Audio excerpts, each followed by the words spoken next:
Hi guys, Ray here. On this video, I'm going to show you how to possibly earn more on your BPI account by investing in UITFs. Do know that you need to manage your risks, so invest wisely. Before you start to buy unit shares, you need to enroll in an investment fund. If you haven't done that yet, check this video out.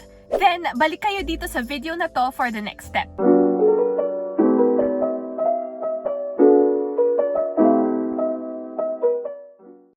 Once you log in,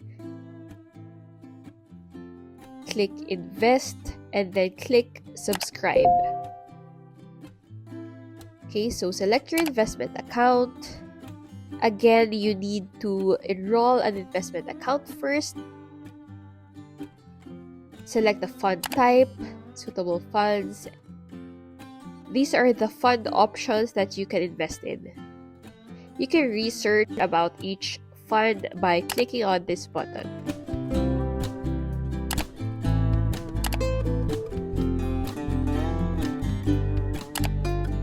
Once nakaselect na kayo ng fund, just tick it and then read the risk disclosures of the fund and then click continue. So, si BPI short-term fund yung pinili natin.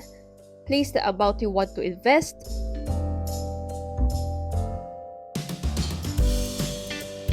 And then click continue.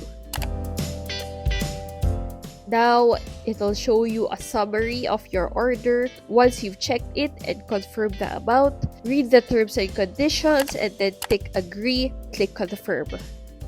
On this case, after cut-off na ako nag-subscribe, it's around 10 p.m. Kaya na-receive ko tong notification. So, it just says here that yung sinubscribe ko will be booked on the next banking day. Just click proceed, input OTP,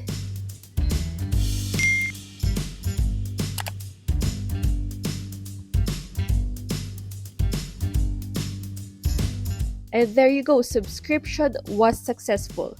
Ngayon, balik tayo sa investment accounts.